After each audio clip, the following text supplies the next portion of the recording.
আসসালামু আলাইকুম ওয়া রাহমাতুল্লাহি ওয়া বারাকাতুহু। ইন্নাল হামদালিল্লাহ ওয়াসসালাতু ওয়াসসালামু আলা রাসূলিল্লাহ, আম্মা বাদ। আজকে আমরা কথা বলবো যে মানুষের দোষ খোঁচাখুচি করা, মানুষের দোষ খুঁজে বের করা, এটা ইসলাম কি বলে।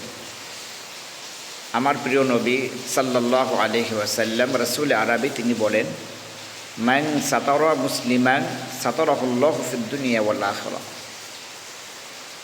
একজন মুসলিম ভাই আর একজন মুসলিম ভাইয়ের একটি দোষ, অপরাধ, একটি গুনাহের কথা গোপন রাখবে, আল্লাহ তাআলা কিয়ামতের ময়দানে তার অনেকগুলো দোষ আল্লাহ তাআলা গোপন রাখবেন, প্রকাশ করবেন।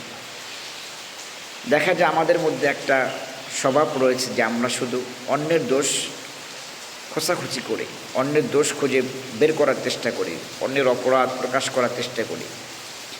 যদি আমি সেই ব্যক্তির দোষ তার পিছনে বলি সেটা গীবত হবে। আর রাসূল সাল্লাল্লাহু আলাইহি ওয়াসাল্লাম বলেছেন, আল গীবাতু আশাদ্দু মিনাজ জিনা, গীবত জিনার চাইতেও খারাপ। এজন্য কোনোভাবেই কোনো মুসলিমের দোষ খোঁচাখুচি করে বের করা যাবে না, তার অগোচরে বলা যাবে না। তো আরও একটি ভয়ঙ্কর বিষয় হচ্ছে, আমি যখন কোনো মুসলিমের দোষ তার অগোচরে প্রচার করব, তার অগোচরে আমি তার গীবত করব, তখন আমার আমলগুলো তার আমলনামায় চলে যাবে, ট্রান্সফার হয়ে যাবে।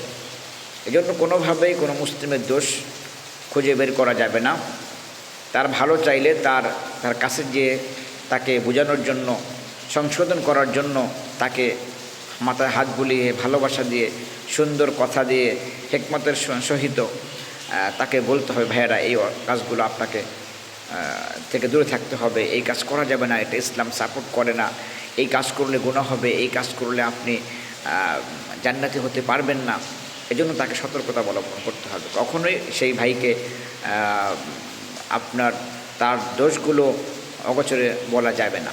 আল্লাহ তাআলা আপনাকে, আমাকে সহ সকল মানুষের হক আদায় করার তৌফিক দান করুক এবং গীবত থেকে আল্লাহ তাআলা আমাদেরকে হেফাজত করুক। আমিন। আসসালামু আলাইকুম ওয়া রাহমাতুল্লাহি ওয়া বারাকাতুহু।